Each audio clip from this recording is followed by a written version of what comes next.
Today we're going to talk about the diffusion of innovation. Diffusion innovation is the process whereby an innovation is diffused in society. We're going to look at the fact that there are certain patterns in innovation diffusion, and we're going to look at two models of diffusion of innovation. In premise, we will start with the traditional model of diffusion of innovation, the so-called Rogers model, and then we're going to look at a non-linear model of innovation.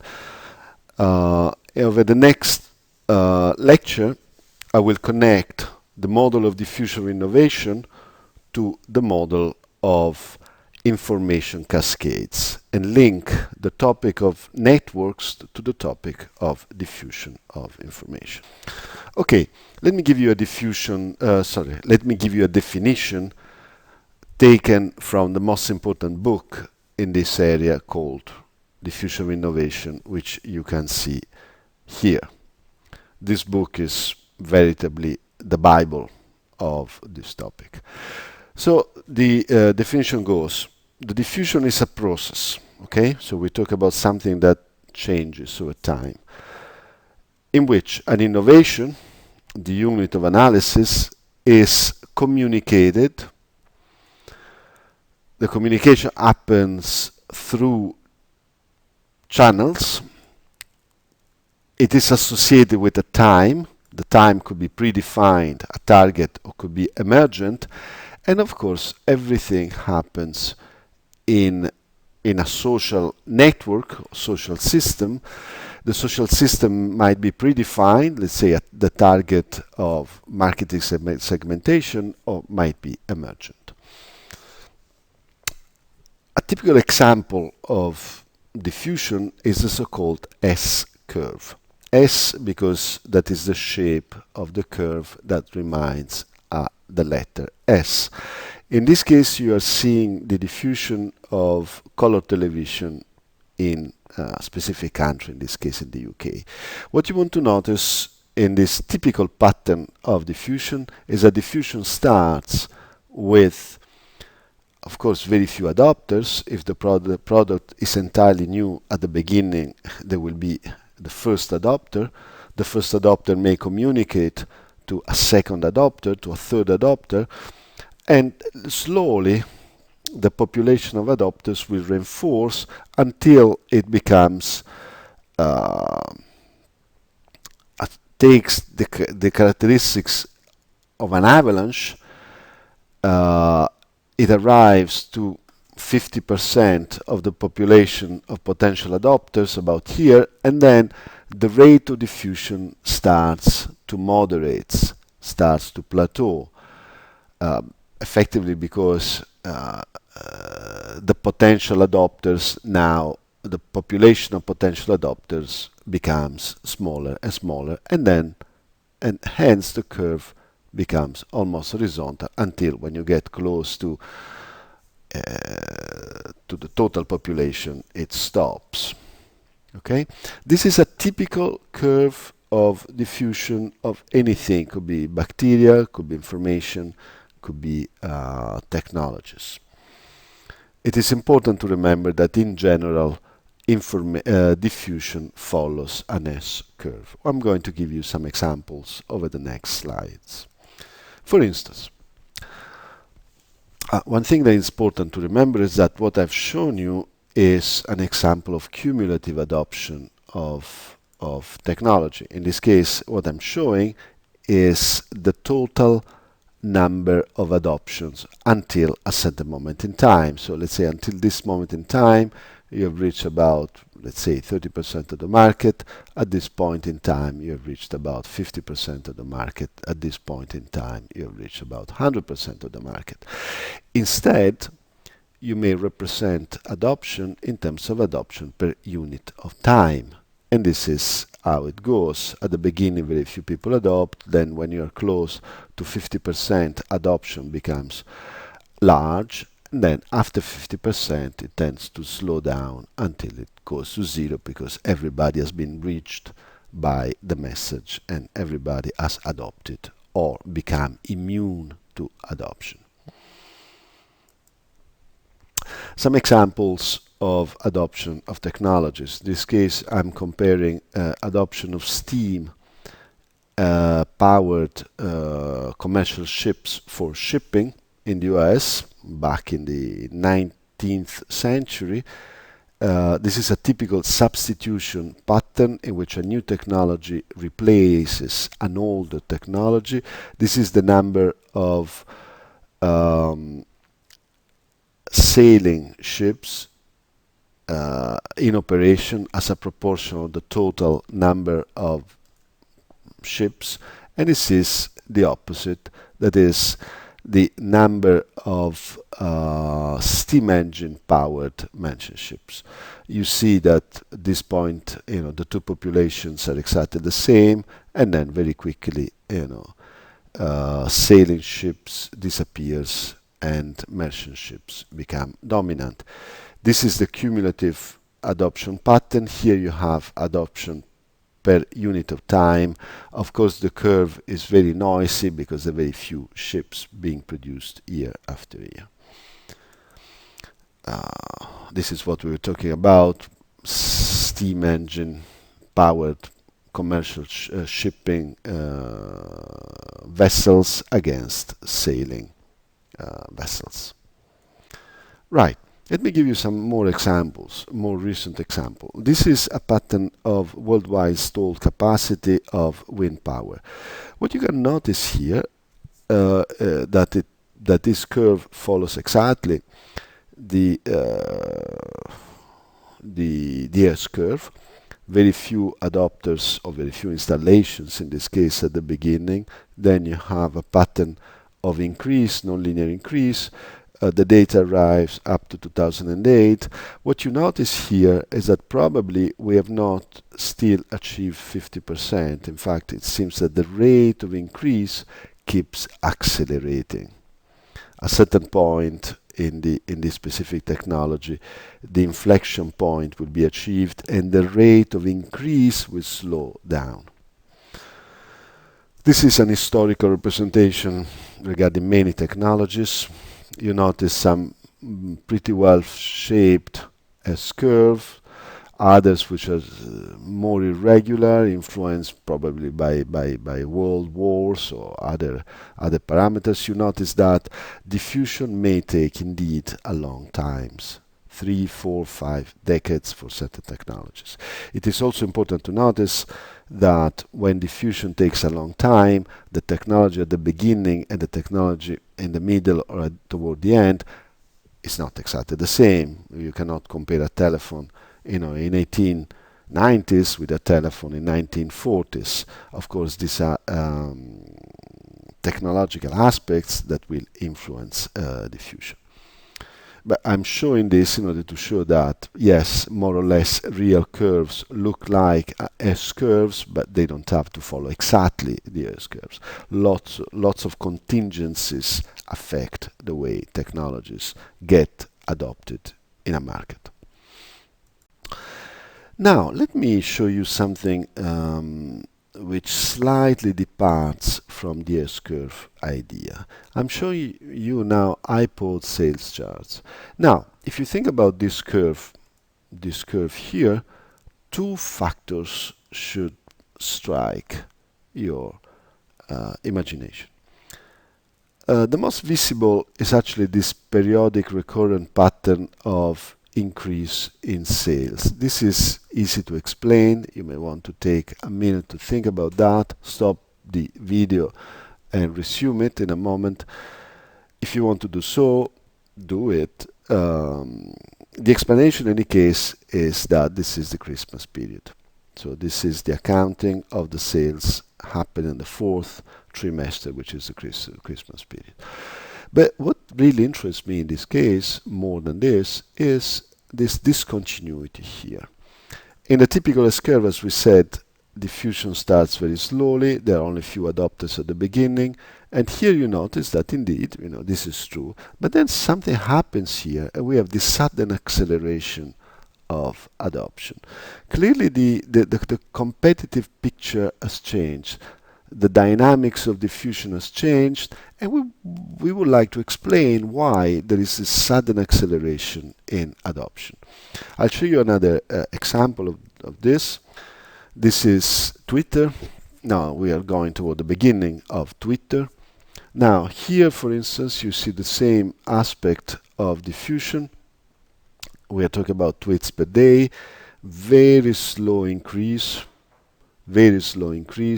and then suddenly, over the space, probably a few months, there's a sudden acceleration, and Twitter knows a popularity which could only have dreamt of before this moment. You see here, in terms of market growth tends to reflect popularity, which of course reflects adoption itself. And here too you see a change in slope. The slope before February 2009 is this one. The slope after February 2009 is this one. So there's a clear change happening. And one of the objectives of this lecture is to understand the discontinuities in adoption. So let's talk about the classical model. I've already given you the definition of innovation. I just remind you the definition.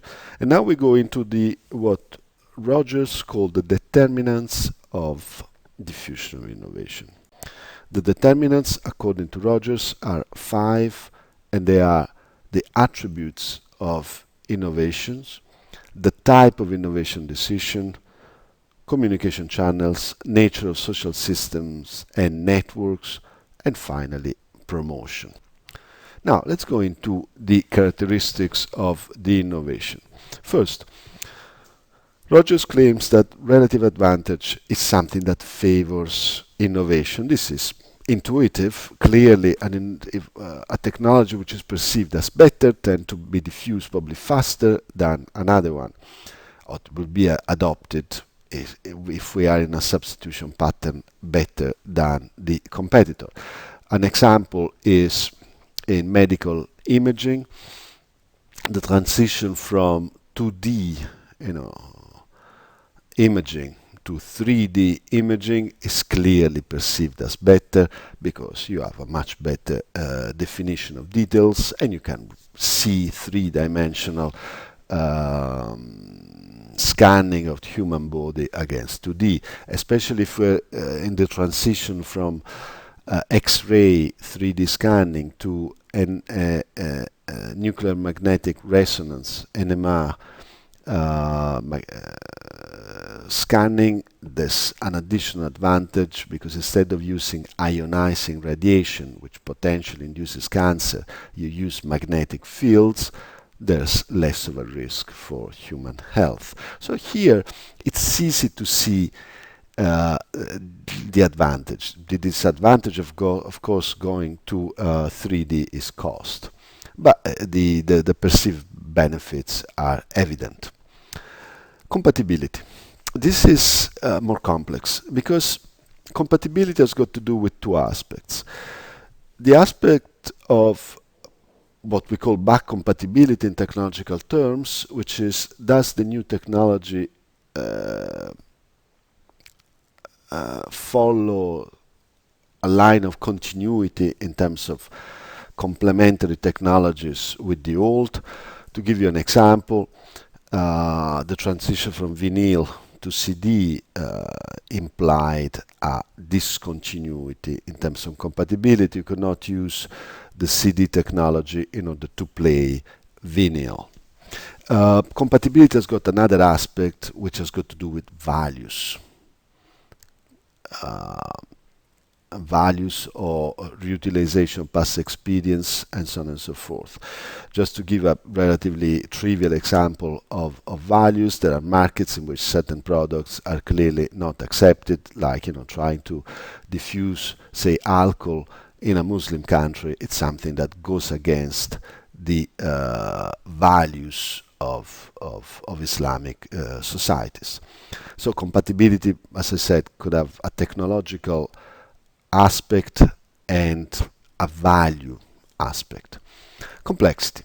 Complexity is the degree to which innovation is perceived as difficult to understand and use or maintain.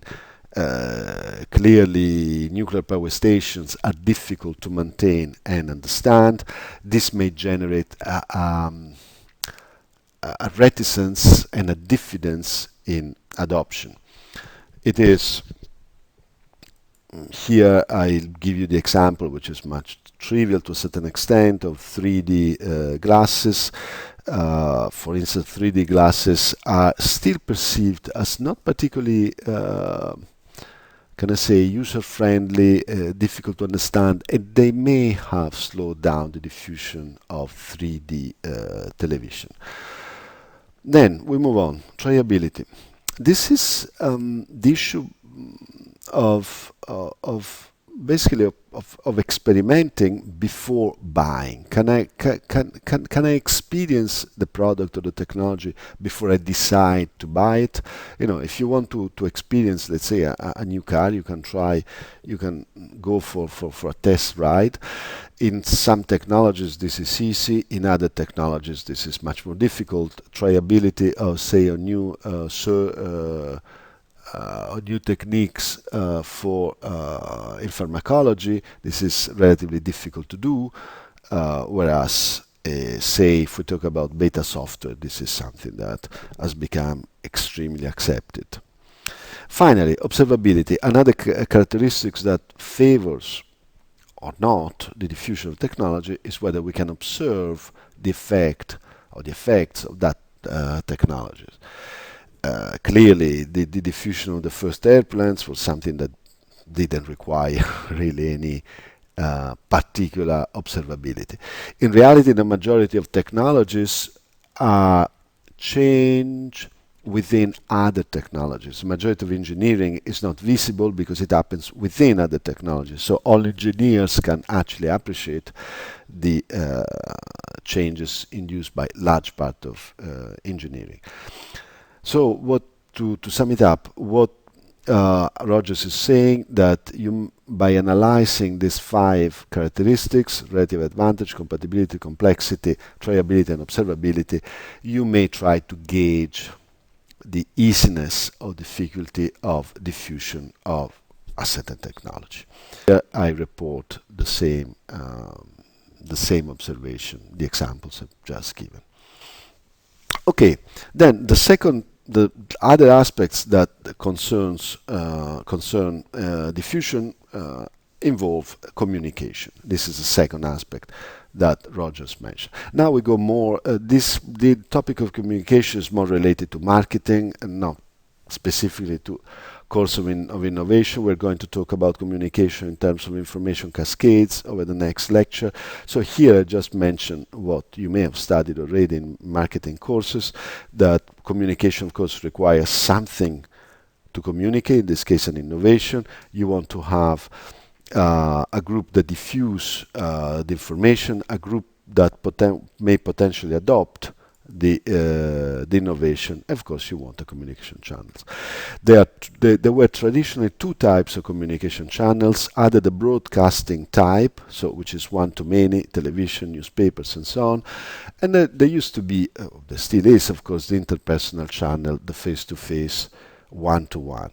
In the past 10 or 15 years, we have seen probably the emergence of a third one, which is basically based on social networks, in which you have a limited broadcasting. You're broadcasting to your friends. That friends may arrive to some thousands of individuals, and but at the same time, the channel is not impersonal, but it is a personal channel because each one of us has got a different social network, so we will be broadcasting to different set of social networks.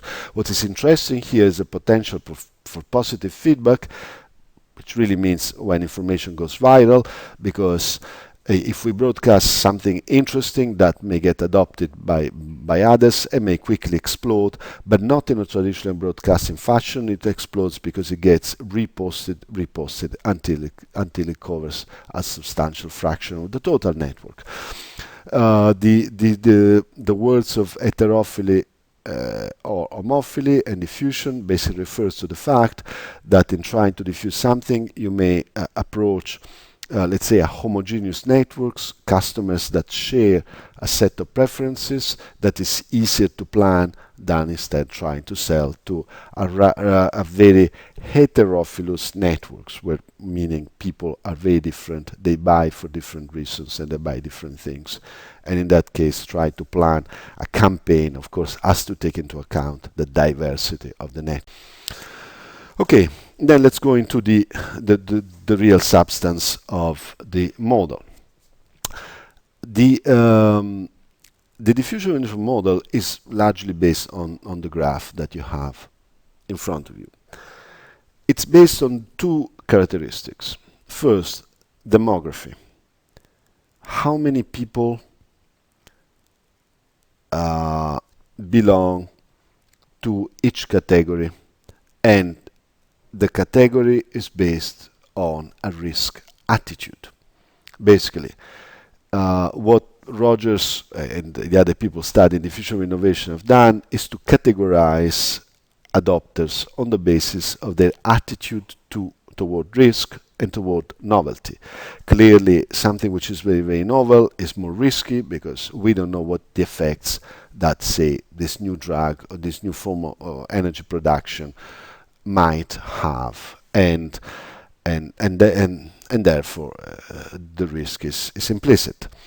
So at the beginning you find a category that we call the innovators. As you can see, there's very few of them. Then the second category is the early adopters, early majority, late majority, laggards. And these describe the population of potential adopters. So what the field of diffusion innovation has discovered is that adopters tend to fall into one of those categories. The strategy of diffusion has got to do with calibrating the movement from one class to the following class, which is the idea that in order to move, say, the category of early adopters to the category of early majority, what you do is to occupy the segment of early adopters that are interested in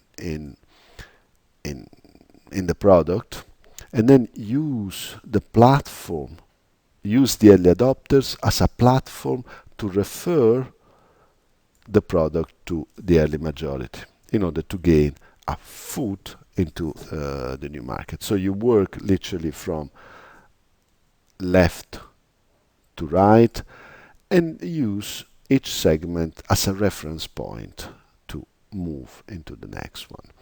This model assumes continuity at the boundary between two segments. This is a traditional example of diffusion. It's probably one of the first examples of diffusions that has been studied by academics. It is diffusion of a modified type of corn in Iowa back in the 30s and in the 40s. What the scholars, the researchers found is that diffusion indeed seems to follow this categorization of adopters, or better, adopters can be relatively neatly divided into these categories, and the order in which they adopt follows the theory. At the beginning, the first people to adopt a new type of corn that actually produced higher return but required substantial changes in agricultural techniques, where the innovators, in this case, the innovators were classified as large firms, high status. They were very active people in the community.